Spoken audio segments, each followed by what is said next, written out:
Clum. Welcome to Clum, Mr. Meestreet. I'm so glad you got here okay. We're kind to refugees in Clum.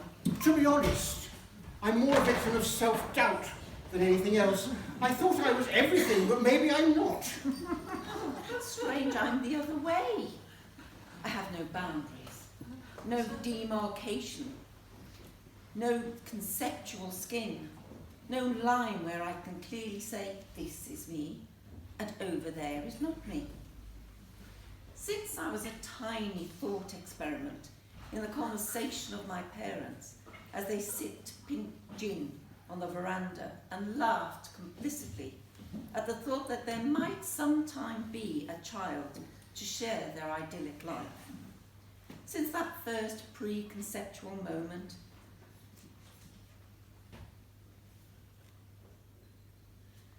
through childbirth itself, through the storms of childhood, the pains of adolescence, and the giddy danger of young womanhood, ever since that first moment, I've been invaded, cajoled, led, browbeaten, coerced. Never for one moment have I been able to say, and take a stand, and say, this is me, Jessica. This is what I want.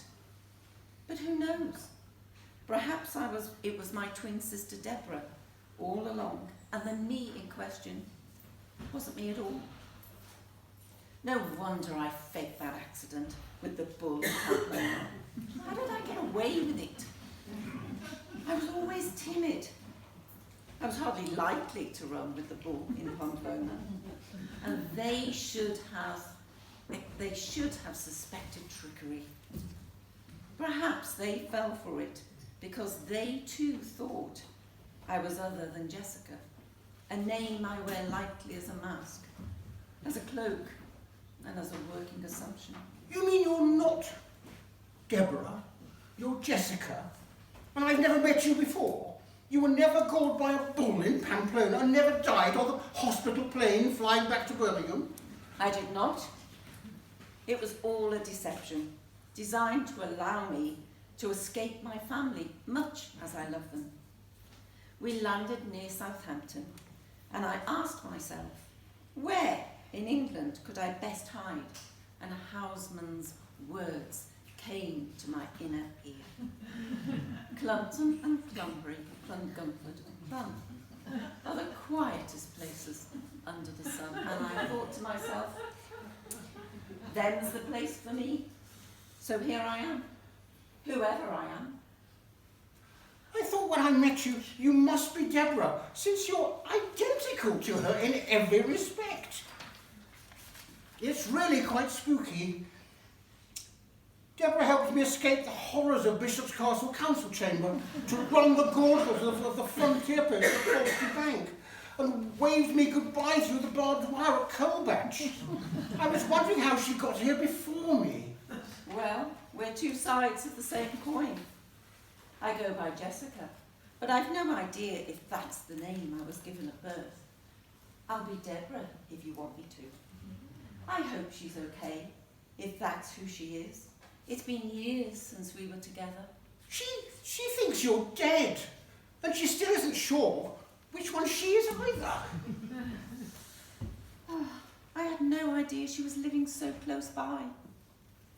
Do you believe in God? I'm not sure. Well, you should. There's been a coup in heaven, and that means trouble whether or not you believe in him, or me actually. Even though I contain, or thought I contained, the universe within me and nothing outside me all was real, my own creature, Poo-Poo Maguire, the evil one, has cast me out. I may be God, but I'm experiencing a problem. That's a big claim to make. It's strange you should be God, who contains all things, and I should be a thing that contains nothing, not even its name, not with any certainty. We could be made for each other. I was going to marry my adopted mother, but Poo-Poo outmaneuvered me, and now he's about to bed her despite the protest of her rightful husband. And I'm in Clun of all places. Well, it's not so bad. It's worse than that, far worse. Poo-Poo is planning to nuke it, and he's mayor, and no one can stop him. Oh dear, why now? It'll be a preemptive strike. I've been on Plum Council for several years, and there's never been any discussion of the use of weapons of mass destruction. Mind you, we've been far too absorbed by the Green Man Festival. Preemptive must be an excuse for some darker motive. The problem with the likes of Poo-Poo is that he thinks everyone is like him, mad with ambition, ruthless, determined to win at any cost.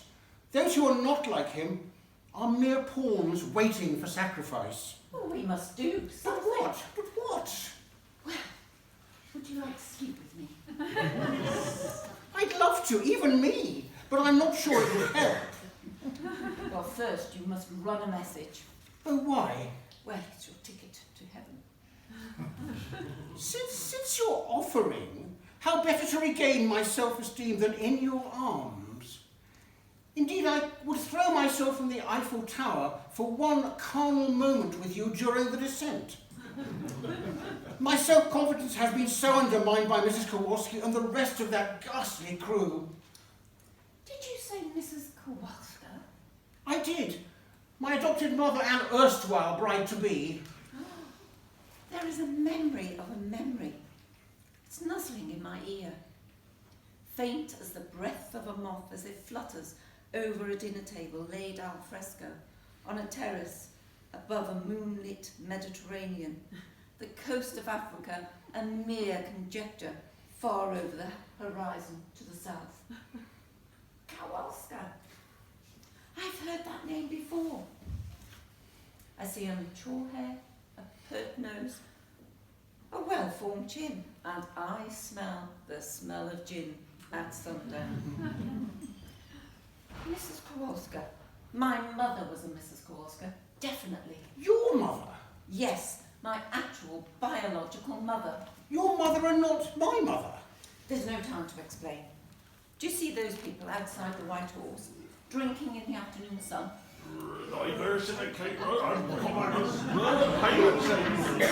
Who are they?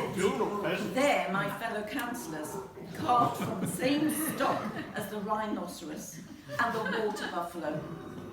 Salt of Shropshire. Approach them. Tell them you're from Bishop's Castle. But they might kill me. Only if they think you're a pheasant. Hello. I'm from Bishop's Castle. Mine's a pirate. I think I might have dreamt you up a minute ago, then put the thought of you in the mind of my friend Jessica over there. It's what I do when I feel awkward. Poo-Poo Maguire has taken control of Bishop's Castle Council. It's bad. Didn't he used to farm Victor Way? And a child by Susie Mew. He were a cracker. He's planning to nuke Clun. You must take steps to protect yourselves. Had one by Jenny Middle too. Not a penny towards maintenance or He already has the missiles. They're hidden in the structure of his house in the Winkles. He should keep it in his trousers. This is my message to Mrs. Kowalska. You must give it to her. Thank you. Take it. Your happiness depends on it. Travel while it's dark and approach via Maidstone. The parish boundary is less well guarded in that direction. You think she'll answer? Well, show her this and whisper this in her ear. Really? Are you sure? Get going! There's no time for displacement activity. Take my bike and pedal as fast as you can. It has got 15 gears, but beware, the brakes don't work.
back in Bishop's Castle, in a room at the Kowalska's house.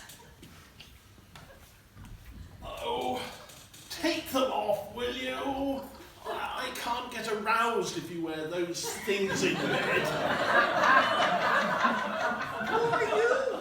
Well, to throw them on the floor and then I can spurn them with my foot. Oh, yes, that should do the trick. They were my father's ears. He always wore them before carnal union with my dear departed mamma. It must be Mr. Kowalski. He's not due back for ages. Oh, no, it's me, Squeak, imagining this, the little runt, just to upset my moment of pleasure. Oh, he's enough to make one an atheist. You'll have to hide behind the curtain. Oh,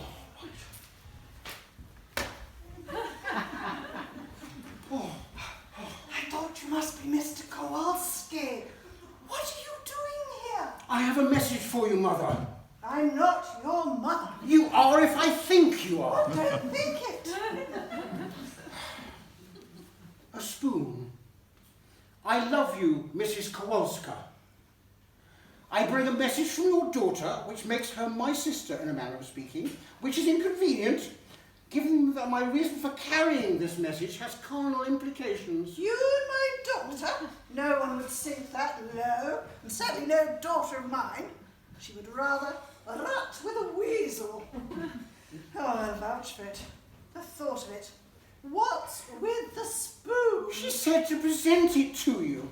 I suspect it carries some secret significance that you have chosen to drown in the ocean of forgotten things. Your memory weakened by the gallons of pink gin that you drank at sundown on the veranda as a means of maintaining the fiction of your lifestyle among the leopards and elephants. I sense the faint itch of a waking memory as it tosses off the bedclothes and removes its pyjamas, preparatory to sharpening its teeth in the bathroom.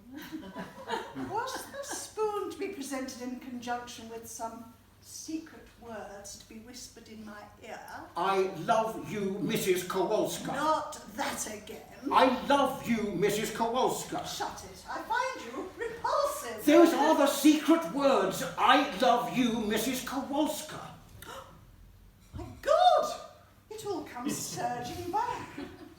2 daughters, twins. And one of them really is Deborah. I thought I had driven them from my mind forever. Which one is it, Deborah or the other one, Jessica? Jessica, she lives in Clun. Clun? We must fetch her home and I must give her a whipping. You'd better read her message first. Oh God, that must be Mr. Kowalski. He's not meant to be back till midnight. You'd better hide behind the curtain. what's going on, my bibbity squidge? Why are you wearing those ears? Were you expecting me early? I know how you like them. I was about to trim the lobes. They don't fit like they used to. I was in a box, tied up with string, on a shelf, in a locked cupboard, in a locked room, in some subterranean centre, crossed by long corridors lined with muffled doors, to mysterious rooms with mysterious signs on their doors, and the only way out was up the long, damp staircase to the outer door, barred shut against the world. Then some tiny, kindly spirit flew into my box and gave me the means to untie the string, to unlock the cupboard, to flee the room, to run down the long corridors, to climb the stairs, to force the outer door. Once outside, I looked back and saw 2 kisses painted on the door. I didn't know whether to laugh or cry. Those 2 kisses have defined me ever since. Wife, lover, mother, sister, daughter, all me, all entangled. If I'd known what was painted on that door, I wonder if I would have bothered to escape at all. I have just come back from the Winters. We've armed the warhead. Oh. What's that in your hand?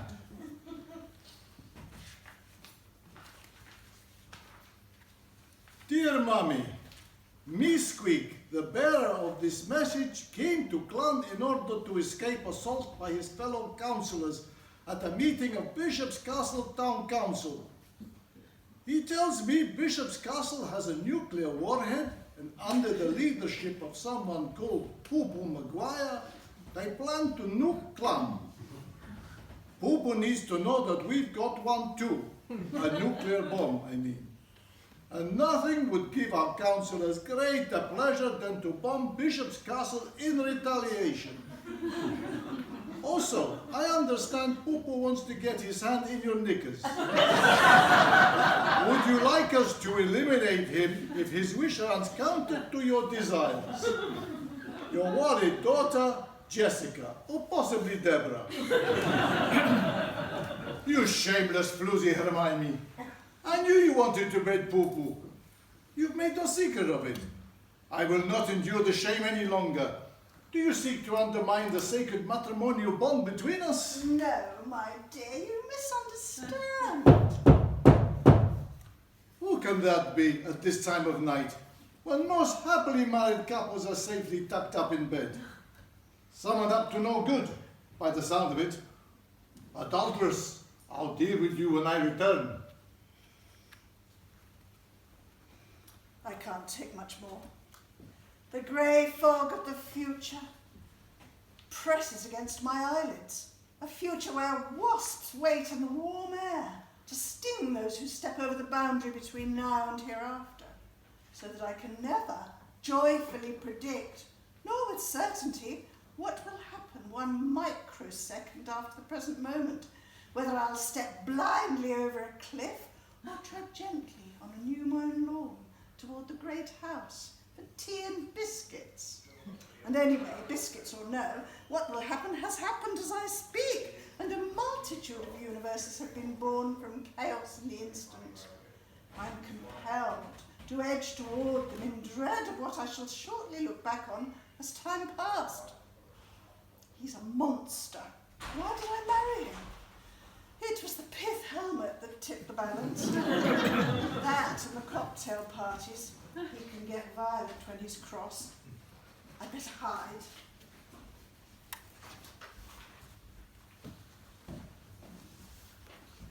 Deborah, what brings you here at this late hour? I may be Jessica. Whatever. Why are you here? To see my mother, I have urgent news. My mother, do you mean Hermione? Where's she gone? I was going to deal with her on my return. What's this? This spoon. Strange how this spoon unnerves me. Like some neuroemotic hand grenade, pitched to explode deep within. Memories ignite and words come rushing back. I love you, Mrs. Kowalska. So much life has gone. And how I've chosen to forget across the years. So many cocktail parties. So many treasure hunt. So many dances and dinners. But no memory of children playing. Until now. You had twins. 2 little girls, Deborah and Jessica. Do you disown me, Daddy? I forgot about you, although I now remember. A child by a waterhole, a rhino, a cigarette. We both forgot, but why? The god of ease and self-indulgence sprinkled his magic potion into your drinks on that long-gone veranda. Fed you the alluring opiate of irresponsibility because you asked him to. Ah, I remember now. My friend the god. He gave it to, as Hermione to pass it to me, as Eve passed the apple to Adam. I disown her. She's no wife. She's not human. She's some strutting peacock, preening and self-satisfied. And what does that make you? A vulture. Are you Deborah or Jessica? So, you remember our children now, do you? Oh, Hermione, pride, snobbery, and excessive self-assurance has made us the forgetful beings we have become. So why the threats? Why the sacred matrimonial bond and all that stuff? I would have thought that was obvious. Oh, it's you, Jessica. You've come yourself. Couldn't you wait for a reply to the message? You might as well have brought it yourself. I'm Deborah. What message? This message. Oh.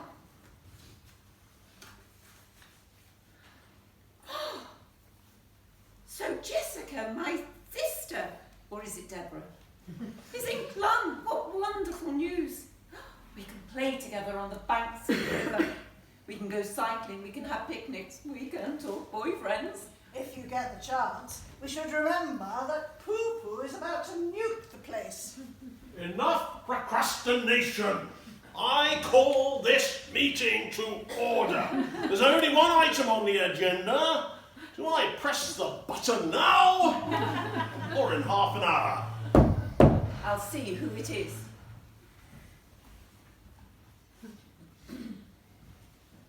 I love you, Mrs. Kowalska. Or should I say mother? I'm Jessica, or Deborah, your long-lost daughter, and I live in Clun. This is confusing. They're identical twins. Identical in every respect, even in their choice of clothes. It's impossible to distinguish between them. They were always difficult children.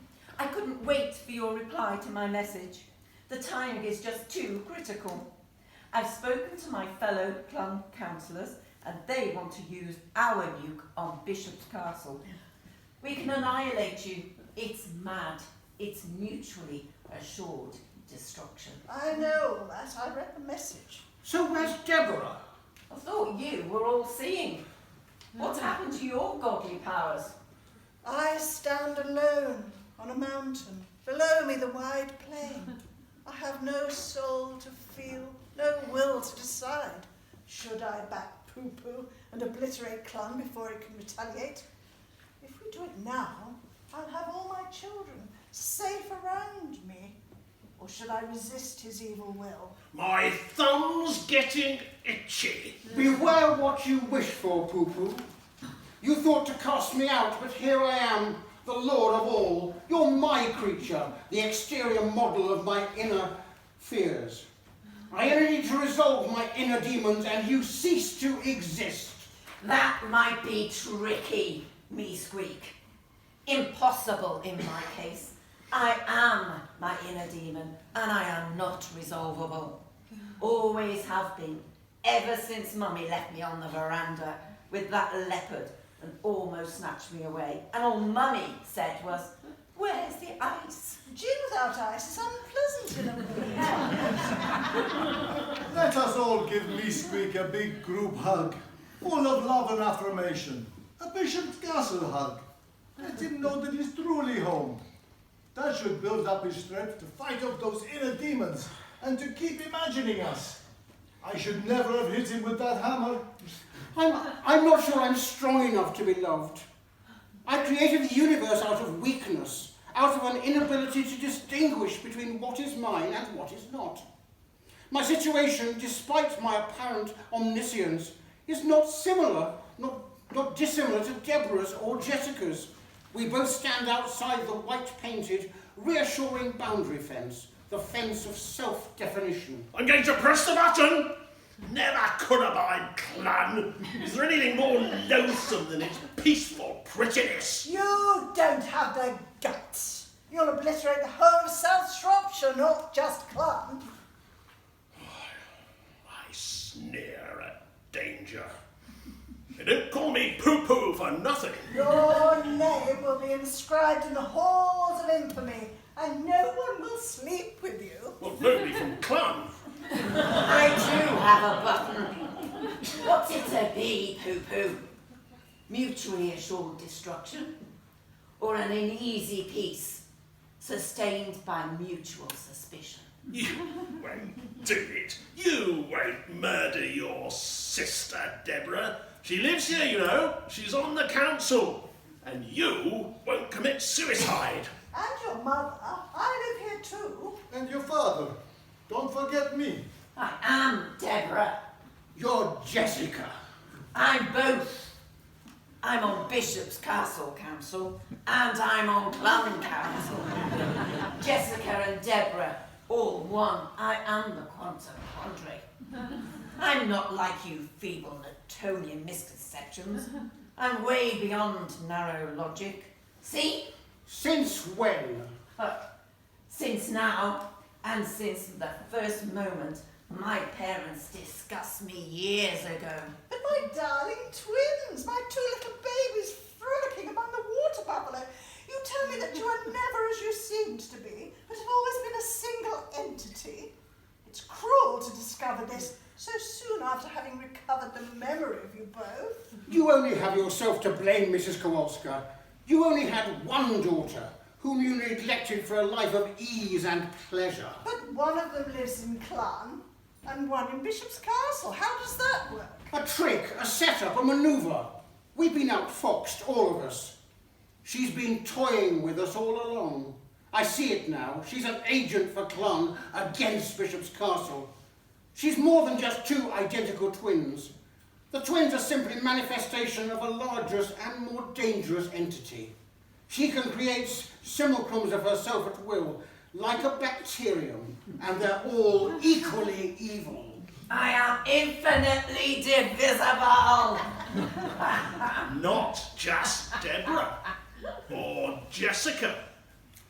I too worked for Clun. My mayorship of Bishop's Castle was nothing more than a pose. Get down on your knees. I said get down on your knees. All right, that's enough. No need to grovel. Come on, get up again. Resistance is useless. Clun's evil empire will spread through South Shropshire and then to Shrewsbury, to the West Midlands, afterwards to England and thence to world domination. Nothing can stand in our way. Nothing can counter our duplicity. We're rewriting history, but without the element of cause and effect. There's a word for this, but it escapes me. Since I first stood in the school hall and lied that I had bounty bars in my satchel and that the other boys could have them if they did my bidding, since that first moment, I've lied, manipulated, betrayed, been untrue, been a false friend, a false enemy even. And it's been easy, because at the heart of me, there's nothing to see or touch, nothing to experience, guilt or regret. When I look into myself, I see merely the sum of my resentments. I'm not there. In that case, I need have no compunction. Die, traitor! What? No! I didn't know I had one of these. I didn't know I had one either. You forget my godly powers. Deal with the other two traitors before she pushes the button.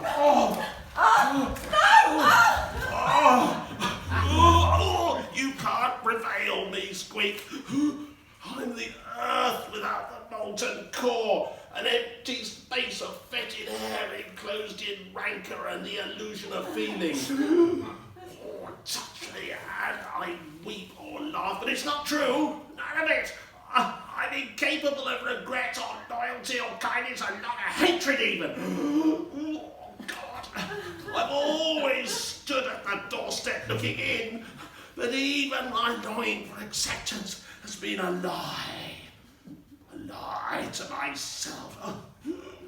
All that motivates me is drifting sand, a shifting insubstantial tide of formless emotion whose cause is lost in time. You can't kill me because, oh God, there's nothing to kill. We'll see about that. Oh God! Oh, you thought I owed loyalty to Bishop's Castle, you dismal worms. This nasty mound of houses stuck to its almost Welsh hillside where it rains a lot. You don't even have a castle! Despite your name, the Clun has a castle. A proper castle. You should be called Bishop's Drain or Bishop's Lost the Will to Live. You're too dim for critical thought. It's all that beer you keep brewing. Try thinking for a minute. The dual carriage carriageway bypass on Love Lane will speed tourist traffic through to Clun. Oh, and the one-way high street will reduce your town to a dreary desert of parking meters and other petty restrictions. You're finished. Clun will prosper, and you will sink into double yellow-lined non-entity.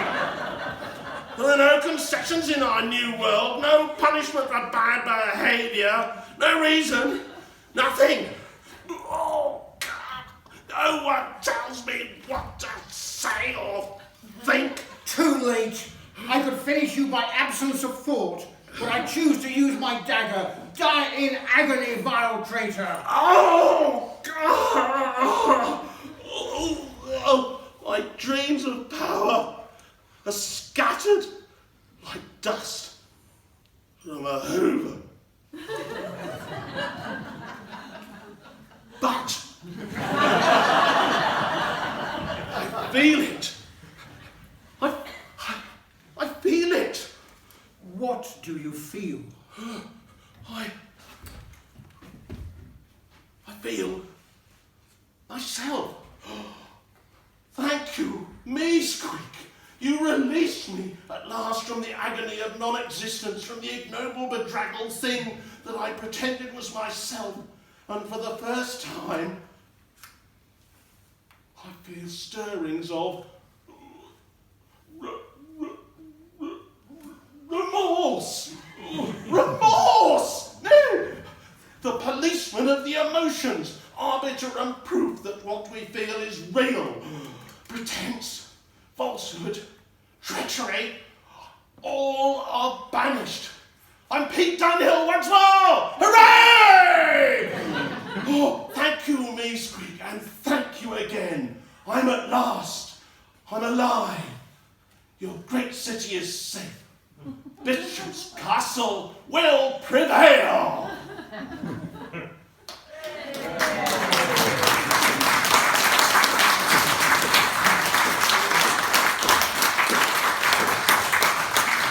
Dear audience, we're over. This net of partial logic that we've spun from empty air has at last unravelled. We hope that you find your way home in peace and you're not mown down by the heaving Bishop's Castle traffic in all its fury, which, as we have seen, can be a subject of great contention. The council send their blessing. And later, when you close your eyes to sleep, and, if inspired by us, you peer inwards alone to what it is you are or think you are, dividing and subdividing almost to nothingness, be assured that at your heart there rests a glorious festival of feeling and no space for empty space at all. Thank you.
Oh, it's great to see you, Sophie. That's okay. The wishing